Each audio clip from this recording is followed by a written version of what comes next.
Assalamualaikum warahmatullahi wabarakatuh. Alhamdulillah wassalatu wassalamu ala Rasulillah wa ala alihi wa sahbihi wa man walah amma ba'du. Pada kesempatan kali ini kita membahas tentang dibolehkan atau tidaknya bagi seseorang ketika mudik yang menempuh jarak sekitar 2 marhalah. Karena syarat untuk diperbolehkannya menjalankan atau melaksanakan sholat qashar itu harus menempuh jarak 2 marhalah.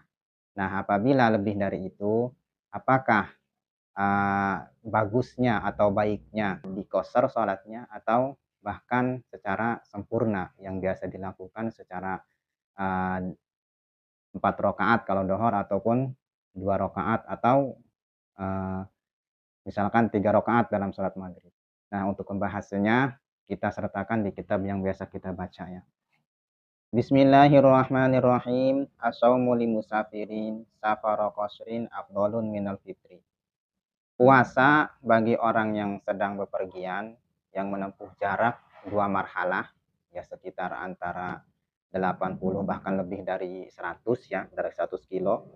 Maka bagi orang tersebut yang bepergian diperbolehkan buka, artinya tidak berpuasa. Artinya buka puasa. Maka ketika kita, misalkan nih kita sedang mudik, gitu ya, perjalanan menempuh jarak sekitar 100 atau lebih dari itu, 100 kilo. Ketika bulan puasa, maka diperbolehkan untuk tidak berpuasa. Dengan syarat yaitu bepergiannya itu menempuh jarak 2 marhalah. Illam yadurhu apabila tidak berbahaya kepada fisik kita, kepada kesehatan kita, atau bahkan kepada nyawa kita. Nah, apabila itu selamat karena mungkin kita ini sudah terbiasa puasa gitu kan ya. Meskipun bepergian ataupun kelelahan itu tidak ada pengaruh apa-apa kepada kesehatan kita. Maka itu baiknya lebih utamanya itu melaksanakan puasa dalam perjalanan. Meskipun memang dalam keadaan lelah atau misalkan dalam keadaan jarak jauh. Itu pun apabila tidak membahayakan kepada kesehatan kita, kepada fisik kita, bahkan kepada ruh kita. Lima fihi min baro'ati dimati, karena itu uh, merdeka dari tanggungan ya. Karena kita kalau misalkan kita puasa di perjalanan, meskipun dalam perjalanan itu menempuh jarak sekian kilo ya gitu. Artinya yang menempuh jarak minimal untuk bisa diqashar sholat. Nah, itu karena kalau kita puasa, tetap berpuasa, tidak membahayakan untuk kesehatan kita, maka diperbolehkan kita berpuasa di perjalanan. Bahkan itu lebih utama. Lebih utama kita berpuasa karena di dalam itu kita membebaskan tanggung jawab. Ya, tanggung jawab puasa kita ya. Nanti kan tidak dikodok lagi di bulan ke depannya. Wal qasru lahu afdalun minal ismami. Tapi untuk diqashar dalam keadaan itu lebih utama daripada sholat biasa secara ismam, secara sempurna.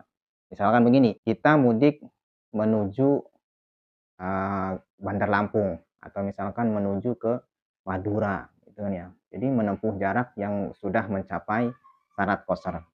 Nah, itu di perjalanan itu kan kita diperbolehkan mengqashar sholat.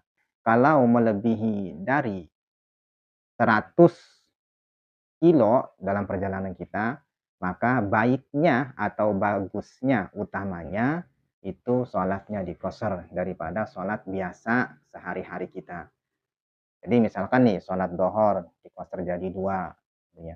Karena untuk perjalanan itu ya, sholat itu kan ada 3 nih.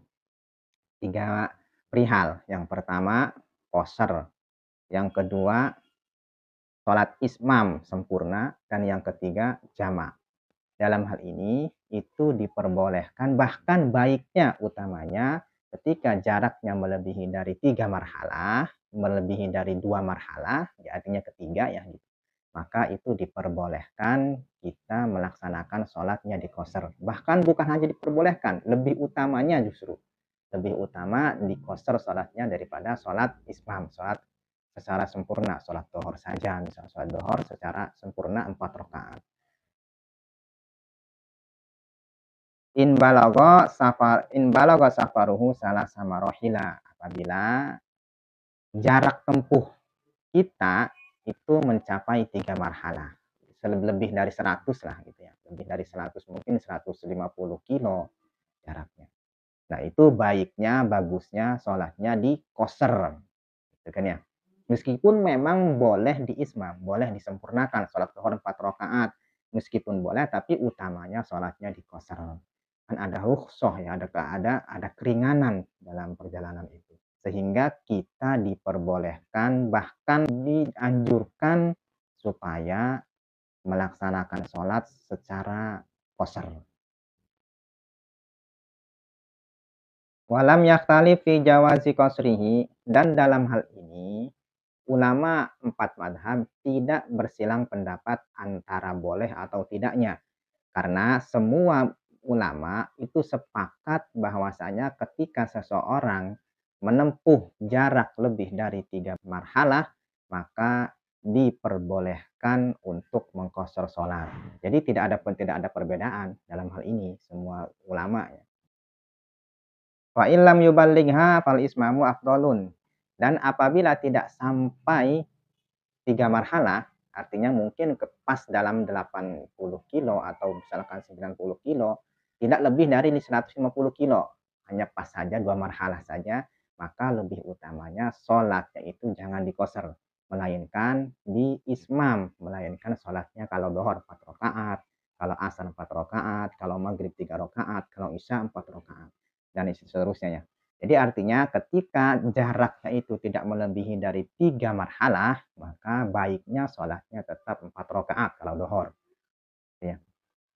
Khurujan min khilafi Abi Hanifah, karena untuk mengeluarkan dari pendapatnya Imam Abi Hanifah. Bagaimana pendapat Imam Abi Hanifah? Menurut Imam Abi Hanifah, dalam hal ini itu ismam, sholat sempurna 4 rakaat dalam sholat dhuhur, itu hukumnya harus 4 rakaat. Karena apa? Karena jaraknya yang kita tempuh itu tidak lebih dari 3 marhalah. Oleh karenanya menurut Imam Abi Hanifah sholatnya harus diismam. Gitu ya. Artinya wajib harus sempurna apabila jaraknya tidak melebihi dari 3 marhalah. Tetapi untuk Imam Syafi'i di sini ya, makanya diutamakan. Bukan berarti tidak boleh. Boleh saja diqasar sholatnya meskipun jaraknya 2 marhalah. Tetapi untuk lebih sempurnanya, lebih utamanya, itu diismam, disempurnakan sholatnya.